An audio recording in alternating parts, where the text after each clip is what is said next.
तो स्वागत है आपका ATV न्यूज़ में। मैं आपके साथ आसिफ शेख।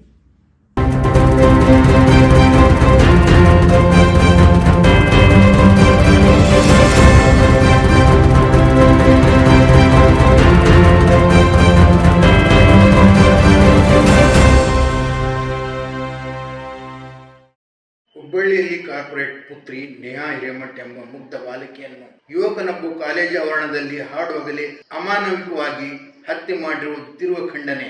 ಇಂದು ಬಿಜಾಪುರದಲ್ಲಿ ಬಿಜೆಪಿ ನೇತೃತ್ವದಲ್ಲಿ ಪ್ರತಿಭಟನೆಯನ್ನು ಮಾಡಲಾಗಿತ್ತು. ಬಿಜಾಪುರ ನಗರದ ಸಿದ್ದೇಶ್ವರ ದೇವಸ್ಥಾನದಿಂದ ಜಿಲ್ಲಾಧಿಕಾರಿ ಕಚೇರಿಯವರೆಗೆ ಮೆರವಣಿಗೆ ಮೂಲಕ ಕಾಂಗ್ರೆಸ್ ಪಾರ್ಟಿಗೆ ಧಿಕ್ಕಾರ, ಸಿಎಂಗೆ ಸಿದ್ದರಾಮಯ್ಯಗೆ ಧಿಕ್ಕಾರ ಎಂದು ಕೂಗುತ್ತಾ ಹೋಗಿದರು.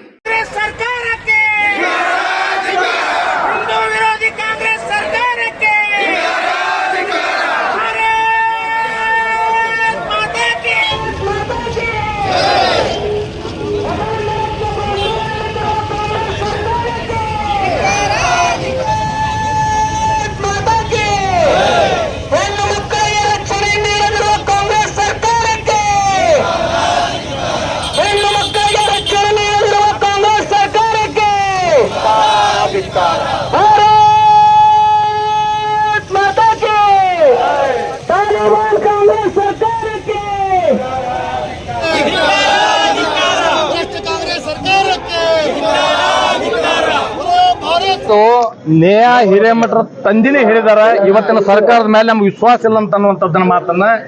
ಯಾಕಂದ್ರ ನೇಹಾ ಹತ್ಯೆದ ಹಿಂದೆ ಇನ್ನೂ 5-6 ಮಂದಿ ಅದಾರ ಅಂತ ಅನ್ನುವಂಥದ್ರ ಬಗ್ಗೆ ಒಂದು ಆರೋಪ.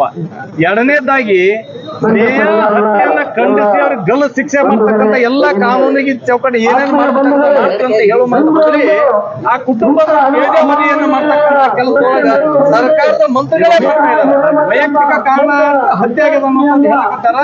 ಆದ್ರೆ ಮೇಲ್ನೋಟ ಕಾಣಕತ್ತದ ಯಾವ ನೇಹಾ ಮತಾಂತರ ಒಕ್ಕಲಿಲ್ಲ ಅನ್ನೋ ಕಾರಣಕ್ಕೆ ಹತ್ಯೆ ಮಾಡಿದಾರ ಅನ್ನುವಂಥದ್ರ ಬಗ್ಗೆ ನೇರವಾಗಿ ಅವ್ರ ತಂದೆ ತಾಯಿ ಆರೋಪ ಮಾಡಕತ್ತಾರೆ. ಅವ್ರ ತಂದೆ ತಾಯಿ ಅವರ ತಂದೆ ಕಾಂಗ್ರೆಸ್ಸಿನ ಕಾರ್ಪೊರೇಟ್, ಬಿಜೆಪಿ ಅವ್ರ ಮನೆಗೆ ಯಾಕೆ ಹೋಗತ್ತ ಕೇಳಕತ್ತಲ್ಲ. ಕಾಂಗ್ರೆಸ್ ಯಾಕೆ ಅವ್ರ ಬೆಂಬಲಕ್ಕೆ ನಿಲ್ಲಿಲ್ಲ? ಮತಾಂತರವಾದಿಗಳಿಗೆ ನೀವು ಬೆಂಬಲಕ್ಕೆ ನಿಲ್ಲಕತ್ತೀರಿ ಅಂತ ಅನ್ನೋದಕ್ಕೆ ಇವತ್ತು ಆಕ್ರೋಶಕ್ಕೆ ಒಳಗಾಗ್ಯದ ಇವತ್ತು ರಾಜ್ಯ, ಇವತ್ತು ರಾಷ್ಟ್ರ. ಹೀಗಾಗಿ ಈ ಹತ್ಯೆಯನ್ನು ಉಗ್ರವಾಗಿ ಕಂಡು ಹಿಂದೂ ಸಮಾಜಕ್ಕೆ ರಕ್ಷಣೆ ಇವತ್ತು ದೇಶದಲ್ಲಿ, ಈ ರಾಜ್ಯದಲ್ಲಿ. ಹೀಗಾಗಿ ನಾವು ಅನಿವಾರ್ಯವಾಗಿ ಹಿಂದೂ ಸಮಾಜ ಇವತ್ತು ಬೀದಿಗೆ ಬಂದು ಹೋರಾಟ ಮಾಡಕತ್ತದ. ತಕ್ಷಣವೇ ಇದನ್ನು CBI ಕೊಡ್ಬೇಕಂತ ಆಗ್ರಹ. ಬಹುತ್ವ ದೊಡ್ಡ ಪ್ರಮಾಣದಲ್ಲಿ ಪ್ರತಿಭಟನಾ ಹುಬ್ಬಳ್ಳಿಯಲ್ಲಿ ನಡೀತಕ್ಕಂಥ ಘಟನೆ ಸಿದ್ದರಾಮೇಶ್ವರ ಗುಡಿದಿಂದ ಗಾಂಧಿ ಸರ್ಕಲ್ನಿಂದ ಜಿಲ್ಲಾಧಿಕಾರಿಗಳ ನೇರವಾಗಿ ಕಚೇರಿಗೆ ಬಿಜಾಪುರ ಜಿಲ್ಲೆಯಿಂದ ಹಿಂದೂ ಸಂಘಟನೆ ಕಾರ್ಯಕರ್ತರು ಮತ್ತು ನಮ್ಮೆಲ್ಲ ಅಭಿಮಾನಿಗಳು ಬಂದು ಮತ್ತು ನಮ್ಮ ಜಿಲ್ಲೆಯ ಅಧ್ಯಕ್ಷರು ನೇತೃತ್ವದಲ್ಲಿ ನೇಹಾ ಹಿರೇಮಠ ಒಬ್ಬ ವಿದ್ಯಾರ್ಥಿನಿಯ ಮೊನ್ನೆ ಹುಬ್ಬಳ್ಳಿಯಲ್ಲಿ ಬಹಳ ಗೌರವವಾಗಿ ಹತ್ಯೆಯನ್ನು ಮಾಡಿದ್ದನ್ನು ನಾವು ಖಂಡನೆಯನ್ನ ಮಾಡ್ತೀವಿ. ಯಾಕಂದ್ರೆ ಇವತ್ತು ವಿದ್ಯಾರ್ಥಿನಿ ಕಾಲೇಜಿನಲ್ಲಿ ಹಾಡು ಹೋಗಲೇ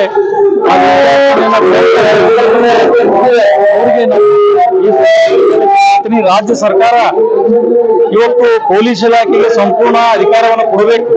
ಆದರೆ ಸರ್ಕಾರ ಕೈಗೊಂಬೆಯಾಗಿ ಪೊಲೀಸ್ ಇಲಾಖೆಗೆ ಯಾವುದೇ ಕ್ರಮ ಆ ರೀತಿಯಲ್ಲಿ ನಾವು ಒಂದು ಪ್ರತಿಭಟನೆ ಮಾಡಿ ಇವತ್ತು ಕಾರ್ಪೊರೇಟರ್, ಕಾಂಗ್ರೆಸ್ ಪಕ್ಷದ ಒಬ್ಬ ಕಾರ್ಪೊರೇಟರ್ನ ಮಗಳು ಇಂಥ ಒಂದು ಆ ಮಗಳಿಗೆ ನ್ಯಾಯ ಕೊಡಿಸ್ತಕ್ಕಂಥ ಕೆಲಸ ಸರ್ಕಾರ ಮಾಡಬೇಕು. ಆದ್ರೆ ಸರ್ಕಾರ ಮಾಡ್ತಾ ಇಲ್ಲ. ಆದ್ರೆ ಯಾವ ತಕ್ಕ ಏನು ಅರೆಸ್ಟ್ ಮಾಡಿದಿರಿ ಅವನಿಗೆ ತಕ್ಕ ಶಿಕ್ಷೆ ಕೊಡಬೇಕು, ಇಲ್ಲಾಂದ್ರ ಅವನಿಗೆ ಅವನ ಮೇಲೆ ಯೋಗ್ಯ ಕ್ರಮ ತಕ್ಕೋಬೇಕು, ಇಲ್ಲಾಂದ್ರ ಅಂತವ್ರಿಗೆ ಗಡಿಪಾರ ಮಾಡಬೇಕು, ಇಲ್ಲಾಂದ್ರೆ ಗುಂಡಿಗೆ ಕೊಲ್ಬೇಕು. ಯಾಕಂದ್ರೆ ಈ ರೀತಿ ಒಬ್ಬ ವಿದ್ಯಾರ್ಥಿನಿನ ಹಾಡು ಆಗಲೇ ಕಲ್ತು ಏನು ಕೊಲೆ ಮಾಡ್ತಕ್ಕಂಥದ್ದು ಇವತ್ತು ಭಾರತೀಯ ಜನತಾ ಪಕ್ಷ ಬಿಜಾಪುರ ಜಿಲ್ಲೆಯಿಂದ ಇವತ್ತು ನಾವು ಪ್ರತಿಭಟನೆ ಮಾಡಿ ಸರ್ಕಾರಕ್ಕೆ ಹೆಚ್ಚಿಗೆ ಗಂಟೆಯನ್ನು ಕೊಡ್ತೀವಿ. ಅವನ ಮೇಲೆ ಉಗ್ರವಾದವನ್ನ ಹೋರಾಟ ನಾವು ಮಾಡಿ ಆ ವ್ಯಕ್ತಿ ಮೇಲೆ ಕ್ರಮ ತಗೋಬೇಕು.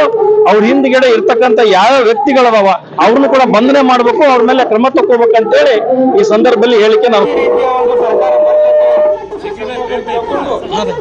ಸಿದ್ದರಾಮಯ್ಯ ಸಾಹೇಬ್ರಿಗೆ ನಾವು ಕೇಳ್ಕೊಟ್ಟು, ನೀವು ಬರೀ ರಾಜಕೀಯ ಮಾಡಕ್ ಹೋಗ್ಬೇಡ, ನಮ್ಮ ರಾಜಕೀಯ ಮಾಡುತ್ತೆ ಅಂತ ಹೇಳಿ ನೀವೇ ರಾಜಕೀಯ ಮಾಡೋದು ಕೆಲಸ ಮಾಡೋದ್ರಿ. ಅದಕ್ಕೆ ಕಂಡೀಷನ್ ಒಂದು ಬೃಹತ್ ಪ್ರತಿಭಟನೆ ಇಟ್ಕೊಂಡೇ ಹೊರತು ಅದಕ್ಕೆ ಎಲ್ಲರೂ ಸಹಕಾರ ಇರಬೇಕು. ಆದಷ್ಟು ಬೇಗ ಅಪರಾಧಿಯನ್ನು ಬಂಧಿಸಿ ಅದು ಎನ್ಕೌಂಟರ್ ಮಾಡುವಂಥ